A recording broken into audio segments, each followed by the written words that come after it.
Good morning students. तो आज हम ईवीएस में चैप्टर 11 कुकिंग एंड ईटिंग से क्वेश्चन आंसर्स लर्न करेंगे और वर्ड मीनिंग्स लर्न करेंगे। तो आपको होमवर्क में भी क्वेश्चन आंसर्स लिखने हैं और वर्ड मीनिंग भी लिखनी है। आपको समझ आया? आज आपका होमवर्क क्या है? आपको होमवर्क में वर्ड मीनिंग्स लिखने हैं और क्वेश्चन आंसर्स भी लिखने हैं और लर्न करने हैं। ओके, चलिए तो लर्निंग स्टार्ट करते हैं। तो सबसे पहला जो है वो है question answers. Answer the following questions. जो आपको क्वेश्चंस दिए हैं आपको उनके आंसर लिखने हैं। ओके, चलिए देखिए। Why do we cook food? Why do we cook food मतलब समझो क्या होता है। Why do we cook food मतलब हम भोजन क्यों पकाते हैं। हम भोजन क्यों पकाते हैं? आपको पता है हम भोजन क्यों पकाते हैं? बताइए मुझे, क्यों पकाते हैं? तो हम भोजन इसलिए पकाते हैं कि ताकि हम भोजन को स्वादिष्ट, मुलायम और चबाने और पचाने में आसान बना सके। तो अब क्या है, भोजन क्यों पकाते हैं? हम भोजन क्यों पकाते हैं? देखते हैं क्यों पकाते हैं। We cook food because cooking makes the food soft, tasty and easy to chew and digest. क्या है बच्चों, एक बार फिर से बोलिए। We cook food because cooking makes the food soft, tasty and easy to chew and digest.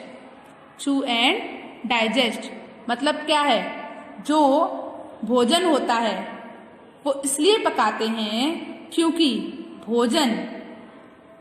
पकाना भोजन को कैसा बनाता है, मुलायम बनाता है, स्वादिष्ट बनाता है, चबाने और पचाने में आसान बनाता है। एक बार फिर से बोलते हैं।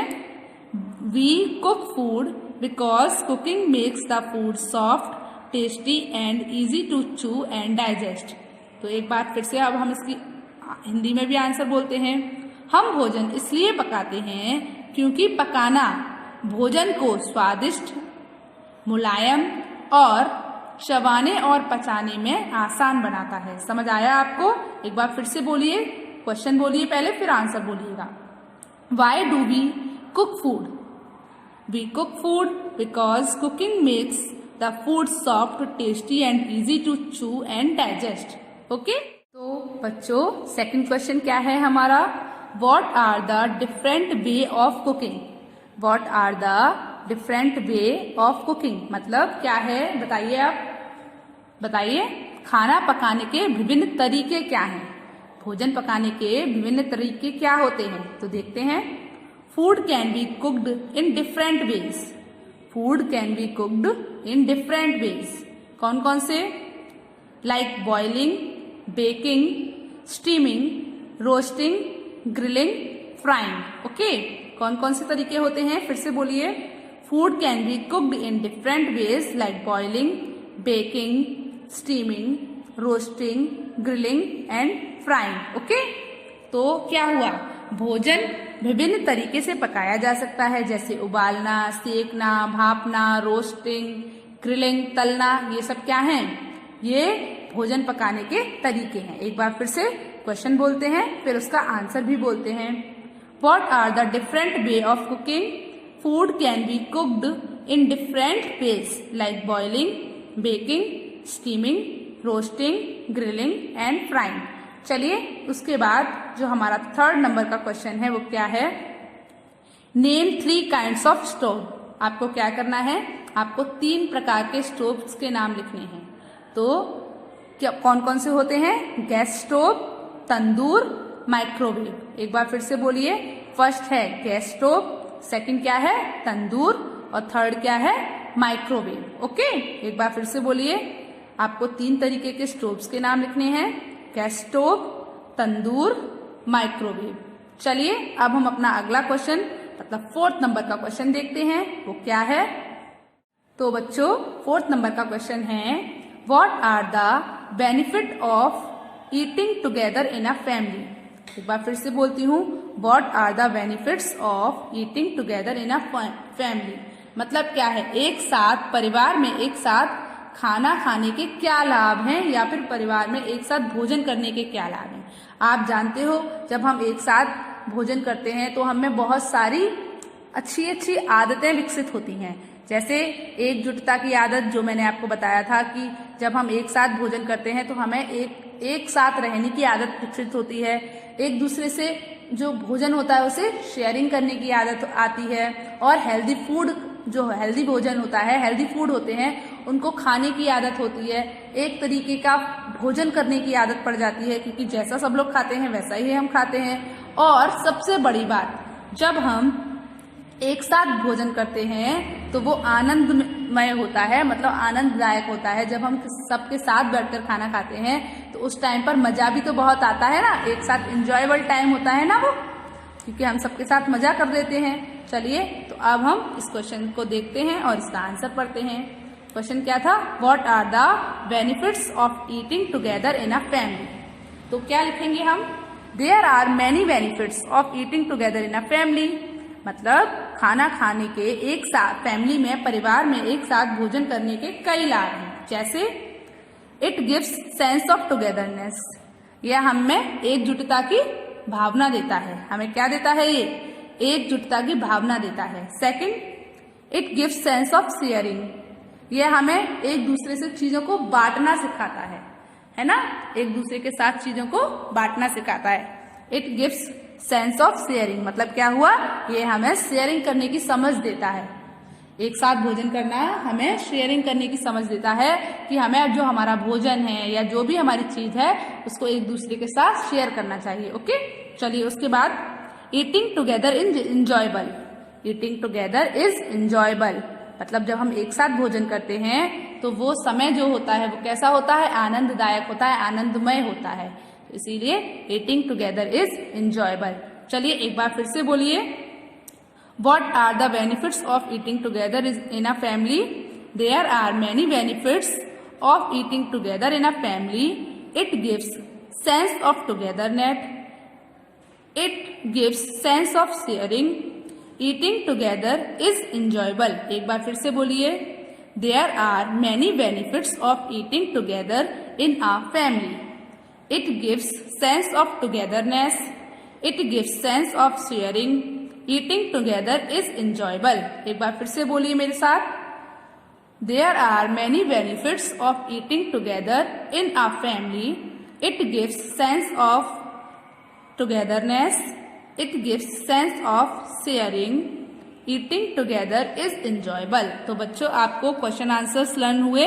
चलिए, तो अब हम वर्ड मीनिंग्स लर्न करते हैं। ओके, तो बच्चों, जो हमारी फर्स्ट वर्ड मीनिंग है वो क्या है? मटेरियल। क्या है? मटेरियल। आप जानते हो मटेरियल? सामग्री। मटेरियल सामग्री। कौन कौन से मटेरियल होते हैं? एल्यूमिनियम, स्टील, है ना, बहुत सारे मटेरियल होते हैं। तो मटेरियल सामग्री। स्पेलिंग बोलिए, METERIAL, मटेरियल। मटेरियल का मतलब क्या होता है? सामग्री। METERIAL, material. मटेरियल मतलब सामग्री। एक बार फिर से बोलिए, METERIAL, मटेरियल। मटेरियल मीन्स सामग्री। समझ आया? चलिए, अगली मीनिंग क्या है? Vessel. VESSELS, vessels. Vessels means क्या होता है बच्चों? बर्तन।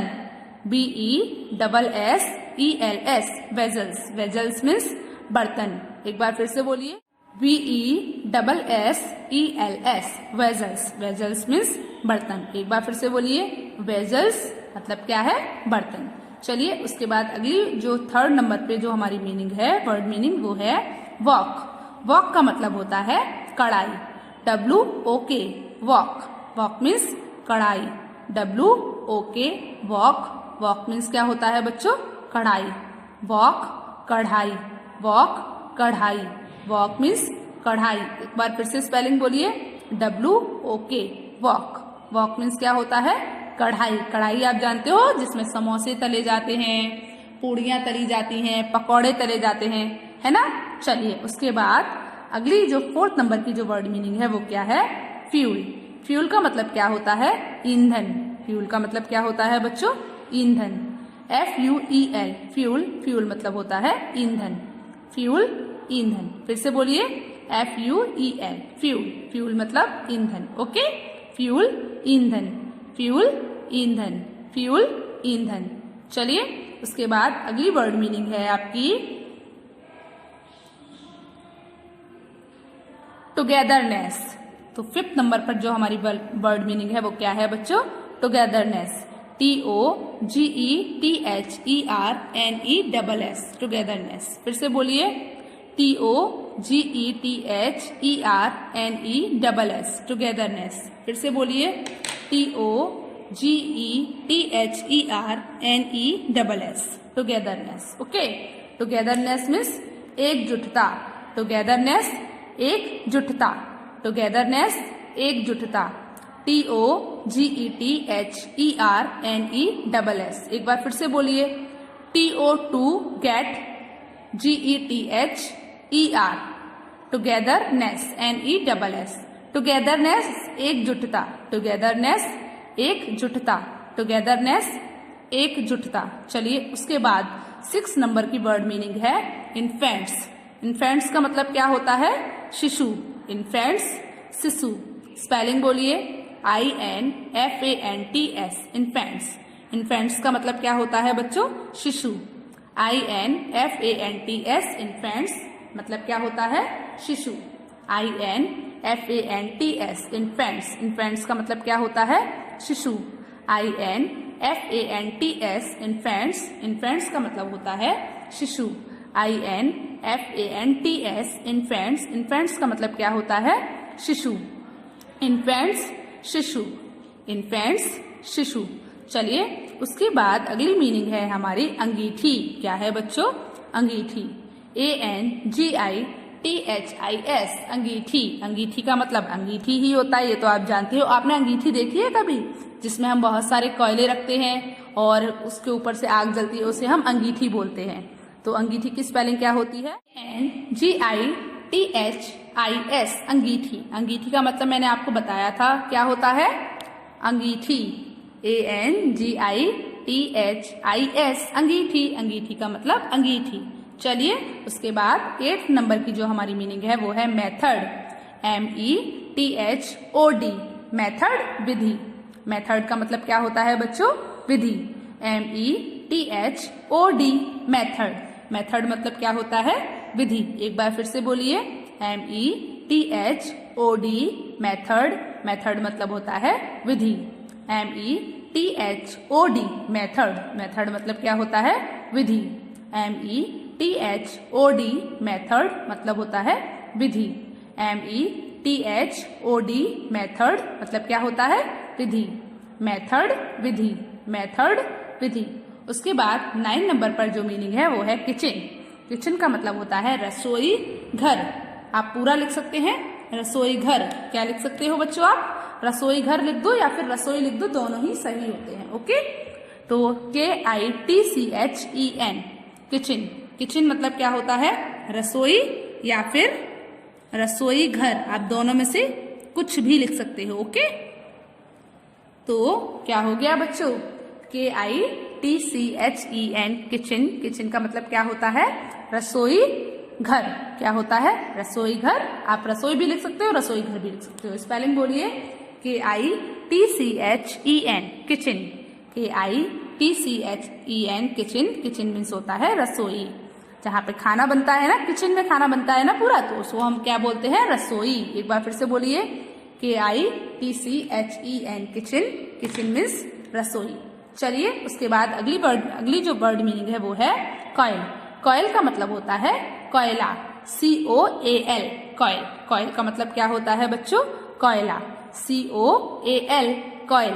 कॉइल मीन्स कोयला। कॉइल मीन्स क्या होता है? कोयला। एक बार फिर से बोलिए, COAL, कॉइल। कॉइल मीन्स कोयला। कॉइल मीन्स क्या होता है? कोयला। तो बच्चों आपको ये बताइए, क्वेश्चन आंसर्स और वर्ड मीनिंग्स लर्न हुए हैं? हो गए ना? चलिए तो आज का आपका होमवर्क क्या है? आपको होमवर्क में EVS के चैप्टर, कौन से चैप्टर के बताइए, जल्दी बताइए, कौन सा चैप्टर है बच्चों? EVS के चैप्टर 11 के क्वेश्चन आंसर्स और वर्ड मीनिंग्स लर्न करने हैं और आपको अपनी EVS की नोटबुक में इनको लिखना भी है। तो एक बार फिर से बताइए, आज का आपका होमवर्क क्या है? आज आपको होमवर्क में EVS के चैप्टर 11 के क्वेश्चन आंसर्स और वर्ड मीनिंग को अपनी ईवीएस की नोटबुक में लिखना है। कैसी राइटिंग में? साफ और सुंदर राइटिंग में। समझ आया? चलिए, गुड बाय।